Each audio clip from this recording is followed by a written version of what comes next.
Into our, is it fourth iteration, I believe, of the adult formation program, Stories of the Saints. Usually in the introduction to these, we talk about what the connection is between telling a story and spiritual relevance or religious formation. And in this story, I don't actually think that we need to do that, because I think that it's really very perfectly evident through Bob's story what the spiritual formation relevance is. And it has been an honor and a privilege to work with Mr. Miller. I know you told me not to, but you know, today is a day for Mr. Miller, and to watch this story, evolve into the incredible creation that it is. So thank you for coming, and Bob Miller.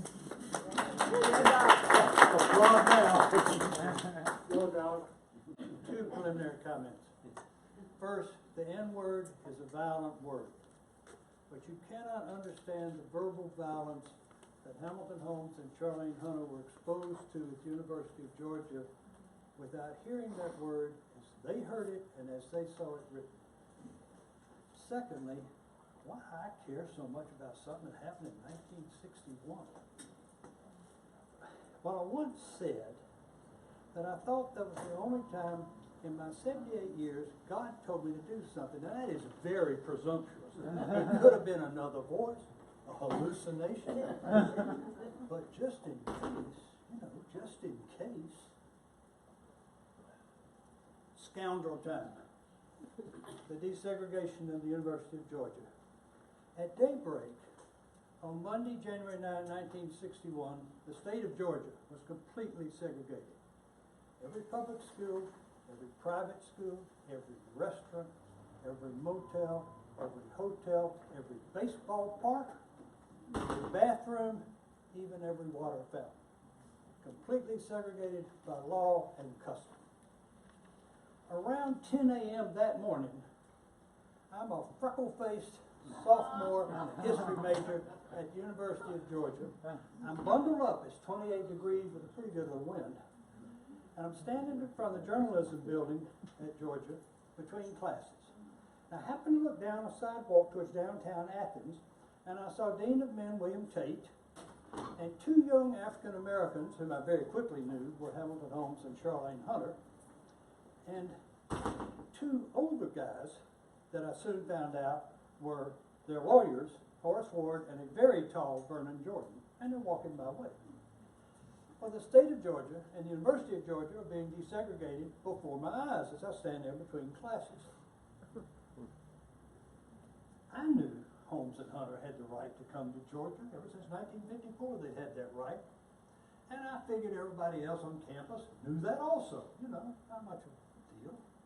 As the group got close, a blonde student from Tampa whom I vaguely know just went nuts screaming at Charlene Hunter. Dean Tate came in, put his arm on the shoulder, got the kid in a vice.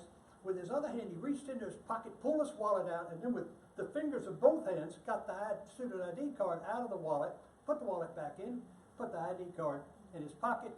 Discipline for the Tampa scholar would come later. At that point, I realized this is not going to be easy. How did the first desegregation in the state of Georgia come to take place in Athens at the university?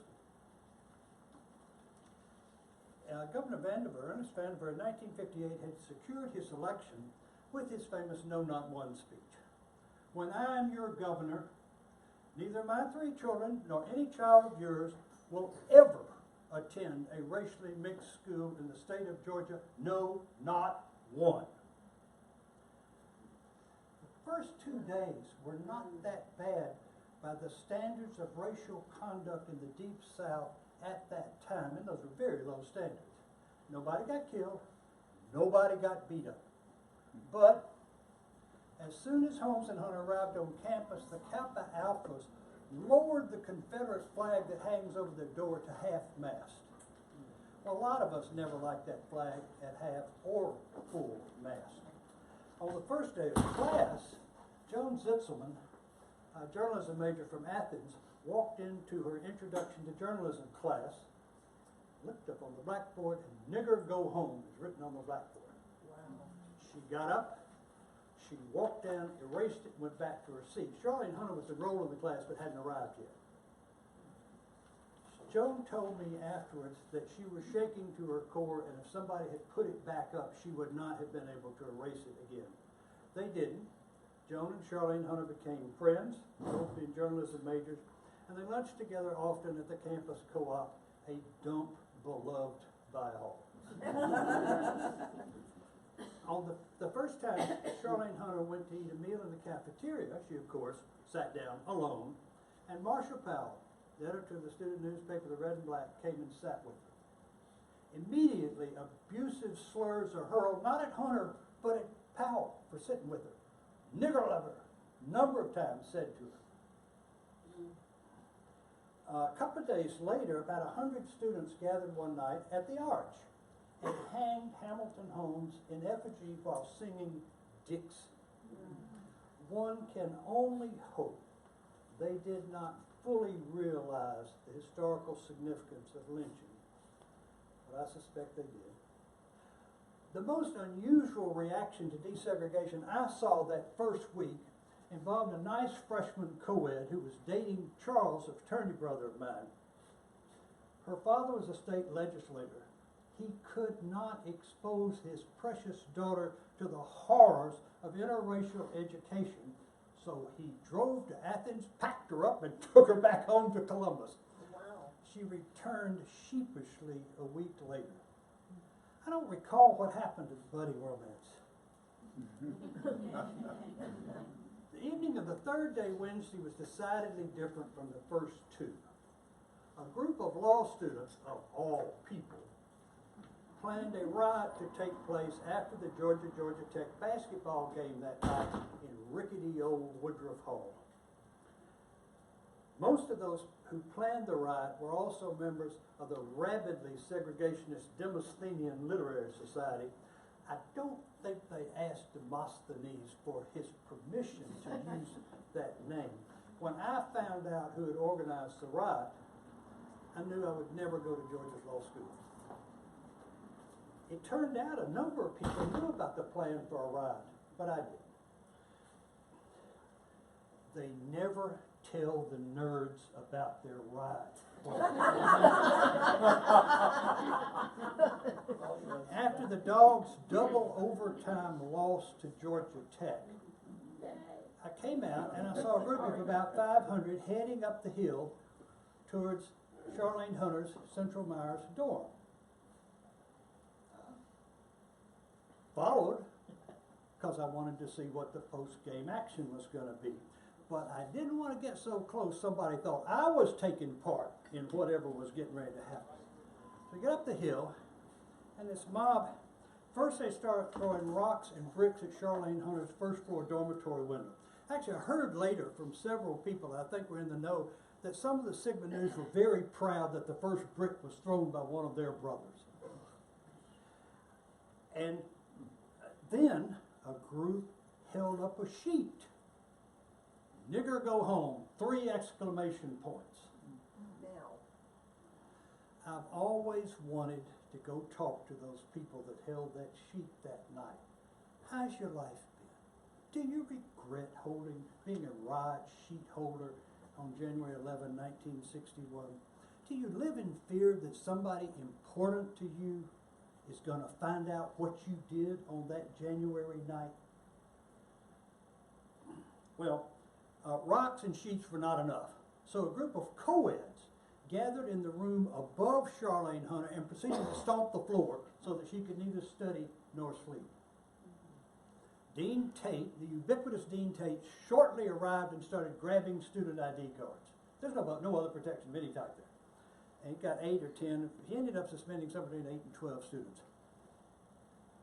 The Athens police showed up sort of soon, fairly soon, fired off a couple rounds of tear gas. The state patrol was 10 minutes away, knew all about the situation, and waited over an hour to drop by. Most believe they waited until Governor Vanderveer in Atlanta gave them the go-ahead nod. let's see, a number of years after the riot, a student in Charlene Hunter's dorm wrote her a letter, many years later, and said, I watched from my windows, I saw that mob come over the hill, and that vision remains vivid in my mind. I have not been an innocent since that night. The riot was over, and what little reputation the University of Georgia had left died that night. A couple of days later, I picked up the Atlanta Constitution. This was the Journal-Constitution with different papers. I picked up the Atlanta Constitution, and I read that the Georgia House of Representatives and the State Senate had passed a resolution demanding reinstatement of the suspended rioting students. Senator Blaylock of Noonan had proposed a resolution saying he wanted to associate himself with the students who've been expelled.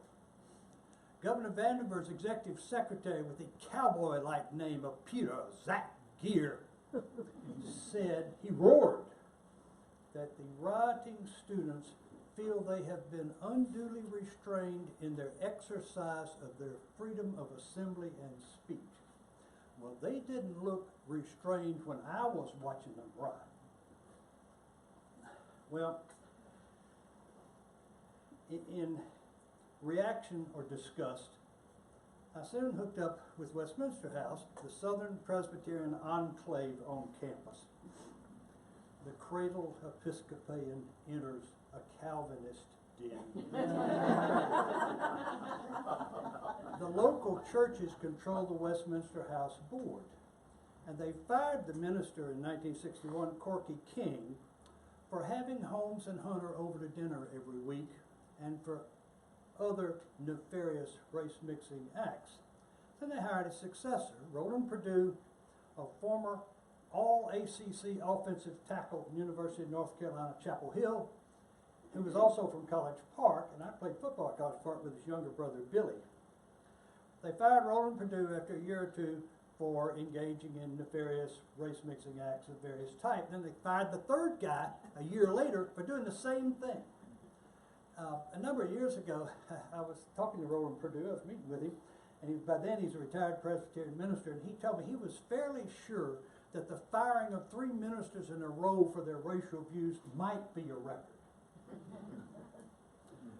The men at Westminster House didn't have much to do. Hamilton Holmes lived off campus with the family in Athens, and he went home every weekend. He went to his class and didn't eat meals on campus, and so we didn't have much to do, except that Pete McCommons from Greensboro led a student petition effort to try to counteract the moves of a number of legislators after the desegregation started to stop funding and to close Georgia's doors.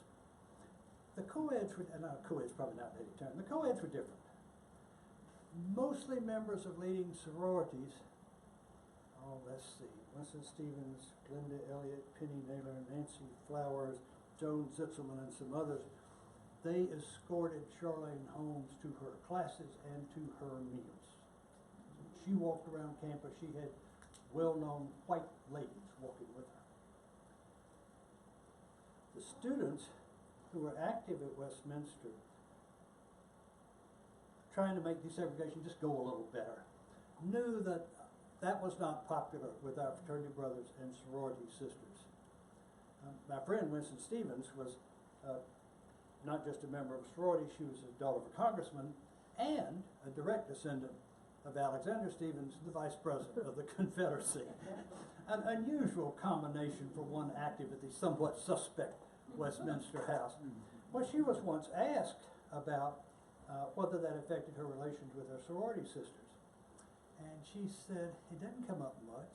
I don't talk about it. People there know I go there, but nobody says very much. And then she said this, I believe everyone raised in the South is going to have to go through a time of getting used to the change in status. And I think the earlier in your life you do that, the better off you'll be. I wish I had said that. Calvin Trillin, the New Yorker writer, came to Georgia several times in the early 60s to cover the desegregation story for the New Yorker. After a visit in 1963, this is 2 years after desegregation started, he wrote this, 2 years. I found that Westminster House was still the only place on campus where a Negro was accepted without question.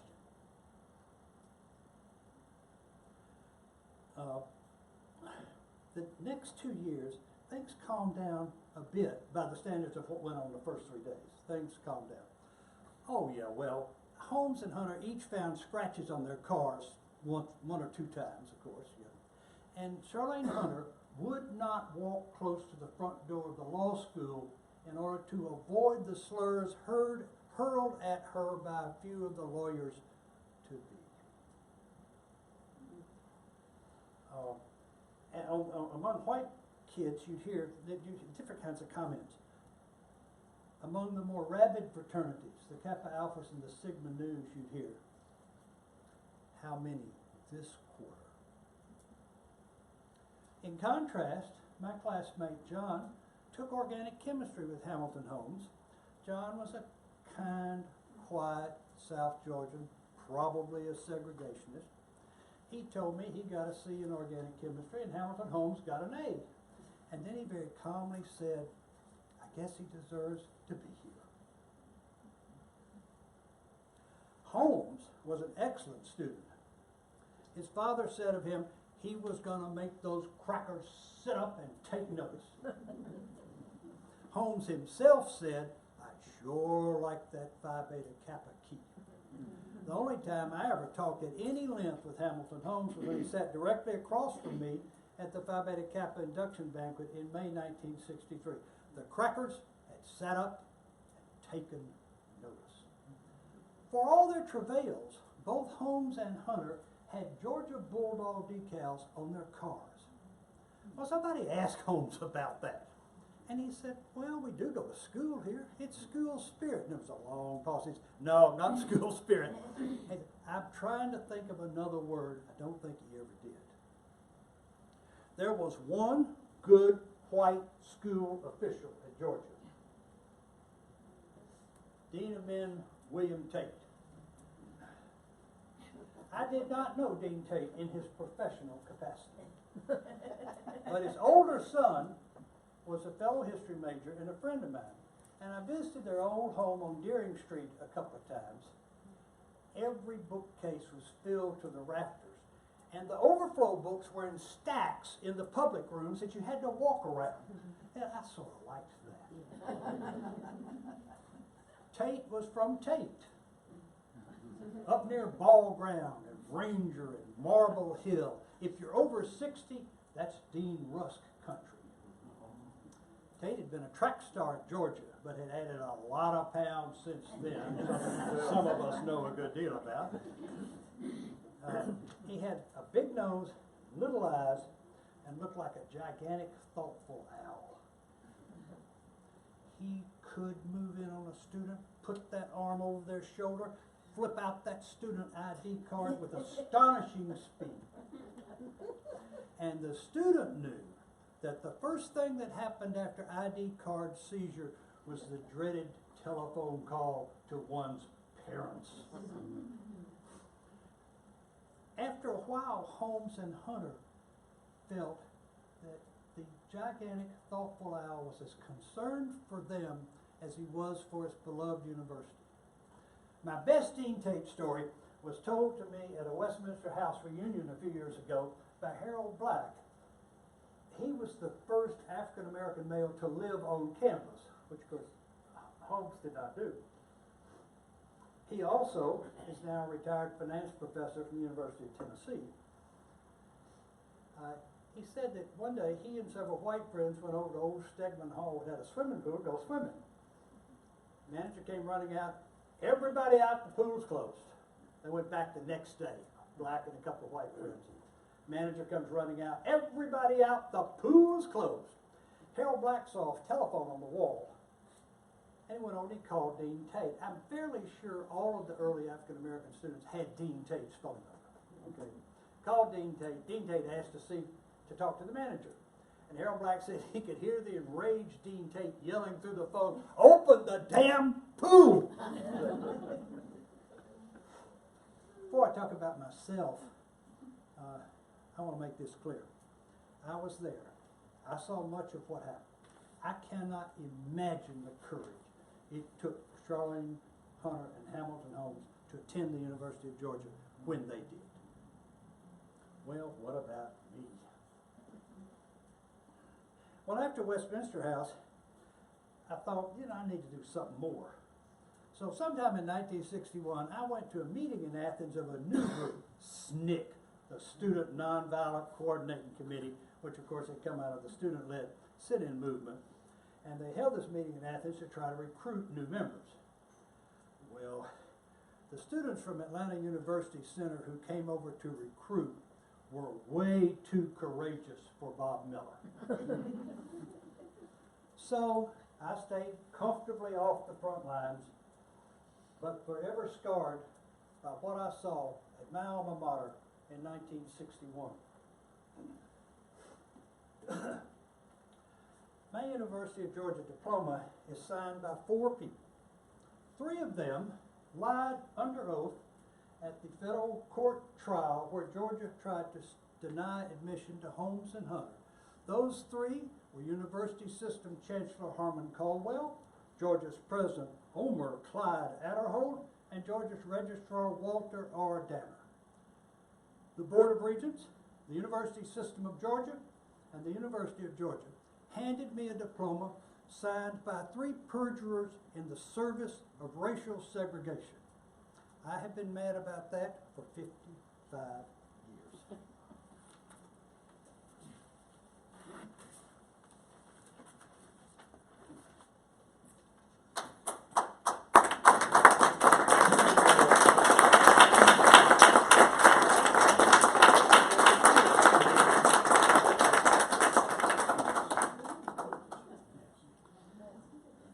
Thank you so much. We are going to open this up for questions.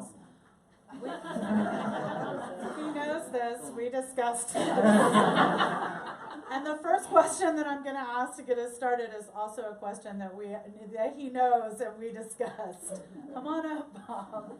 Remember how we did this? We practiced it. Come on, come back up.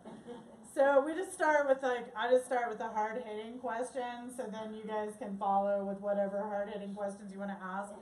Bob, you made a comment about how you went to a SNCC meeting. Yes. And that people were too courageous for you, so you stayed on the sidelines. Yep. Can you tell us a little bit more about that and what kind of activism you engaged in either at that time or now? Sideline. I was on the sidelines. Well, let's see. I wasn't up to SNCC. They were just too brave for me. My mom and daddy were not like that. Good Republicans. When the summer of '61, our own Connie Curry, a longtime member of this church, ran for the Quakers, a program at the University of Wisconsin, because in the Deep South at that time, black and white students didn't relate to each other. And they ran a program at the University of Wisconsin for funded by Marshall Field Foundation out of Chicago for black and white Deep South college students to spend the summer together. And so you walked in, Bobby Miller from College Park, Georgia, walked in, he got a black roommate from Southern University in Baton Rouge. It was led by Will Campbell. Those who know Will, can you imagine spending 6 weeks with Will Campbell? And he didn't change. He wasn't famous then, but he got famous. He didn't. If you don't know Will Campbell, go read Brother to a Dragonfly and read 40 Acres and a Goat. You don't have to read this other stuff. It's not very good. Well, his first book, Racing the New Church, is actually a pretty good book, but it's a little too churchy. But the 40 Acres and a Goat is one of the great books ever written. And Brother to a Dragonfly is a very moving sort of novel. And anyway, so I spent that 6 weeks with that group, and that was interesting. But that's sideline stuff. Well, the semi-sidelines next summer. There's a church at 16th and Newton in Washington, D.C., the Church of St. Stephen in the Incarnation. And at the time, a very unusual fellow named Bill Went was their rector. When the Diocese of Washington honored Bill Went, he's long retired, a few years ago, the bishop said at the ceremony, "It's a good thing Bill Went didn't live in the Middle Ages because we would have burned him at the stake before we honored him." He was a troublemaker of the first order. Bill Went had been a fighter pilot in World War II, and he said he became a priest because he figured they'd never make the priest flying fighter planes again. He had no other explanation. Anyway, they ran a summer school for inner city kids. That's how I signed up. I walked in this classroom. It was a Sunday school classroom just converted for the summer. And there's 38 and 9-year-old African American kids, and I got a boy from the University of Maryland who's a freshman helping me. We of course had no idea what we were going to do. It's just we had them from 9 a.m. till 3:30 p.m. and we had to do something. St. Albans had loaned the inner city school from Stephen Incarnation a school bus for the summer. And Father Wentz said, "Who knows how to drive a school bus?" I had no idea to drive a school bus. I put my hand up, and so it turned out these kids lived 2 miles from the major monuments. They'd never been to Washington Monument. They'd never been to Lincoln Memorial. They'd never been to the United States Capitol. They'd never been to Jefferson Memorial. They'd been there when Bob Miller and his friend from Maryland finished that summer, and the number of illegal left turns and stuff like that we did that summer. That's unreal. But that's it. That's the only thing I ever did. Then I had to finally finish school and trundle off into the real world. And then you're here telling this story, Yeah, which is also an act of yes, activism. yeah. We'd like to open it up for questions now, please. Sarah? Of course. Yes, Sarah. Always anxious to hear an easy one from you, I'm sure. This is easy. Yeah. Thank you, first of all. Thank you.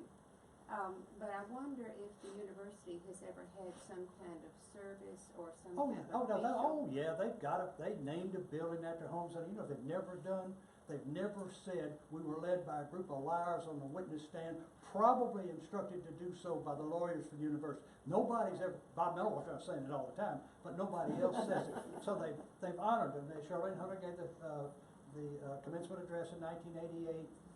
The 2001, they named the building where the racist registrar worked after Holmes and Hunter. That's a delicious irony that's not mentioned on the plaque. I would have put it on the plaque. Walter Danner was the head usher at the First Presbyterian Church of Athens, and he always turned away black students, even after Georgia was desegregated. I talked to Harold Black about that once at a Westminster House reunion, and he said he went with a group of 4 white students to the First Presbyterian Church, and Walter Danner told them not to come in. He was a registrar of the university, somebody in 1962, I think. That ain't your... Yeah, they've done the nice stuff. They've never done the hard stuff. They haven't got the guts to do it. Okay. I wish you luck in that. No, that is never going to happen. I am persona non grata over there. Okay. Yes, ma'am. As someone who grew up in the segregated South, Yes. to what would you attribute the difference in your reaction to what you saw from other students? Well, my reaction was far from the only one. My fellow student from South Georgia who said he deserves to be here, this is a year and a half in, you know, and there were other people, the ones at Westminster House that I knew who were doing things. It was mainly the co-eds. It wasn't. The men just sat around saying, "Wouldn't it be wonderful if the world was a perfect place," and stuff like that. I don't know. I have no idea. I was probably raised just like everybody else was raised, and I told Mary Helen this the other day when she was saying, "Would you stop worrying about this stuff?" I said, I'm much more forgiving of the students who carried their sheets and threw their rocks than I am of the people who they just were scared to put their jobs on the line. They wouldn't tell Atlanta, drop dead. I am not. Can you imagine having 2 black students come to the University of Georgia's first time on January 9, 1961? They seen the Dean of Men. He is the only protector. There are no cops. There are no Athens police. There are no U.S. Marshals. There's nobody. He's alone with the 2 black students.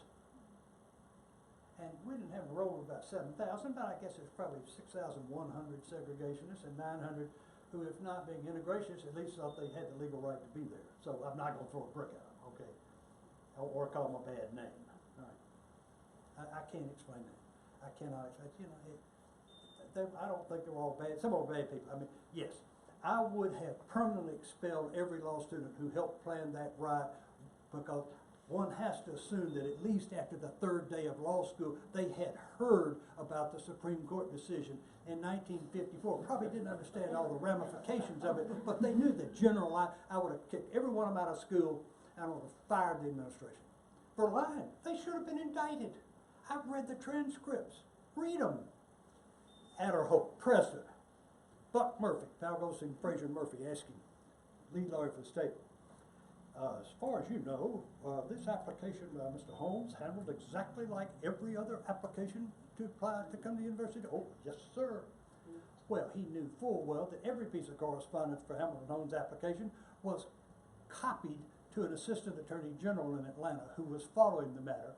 He knew the Board of Regents in 1959 had adopted a policy that every student had to have an interview, a personal interview. February 1959, they adopted that rule because they heard Holmes and Hunter getting ready to apply to the University of Georgia. Of course, why they adopted the rule, wanted to make sure they could always pick up the color of an applicant. I never met a white student that had had an interview. Every black student had had an interview. Yeah, I don't want you to think I provoked at those leaders. So that's, I mean, that's your question. Those are the people I'm mad at. The students, well, you know, that's the way they were raised, except the law students who planted it. That's unforgivable.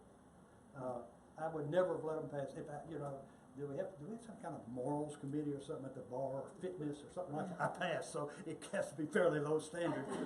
But I would never have let them become members of the bar. I'm sorry, you can't. You know, go to Florida or somewhere. That's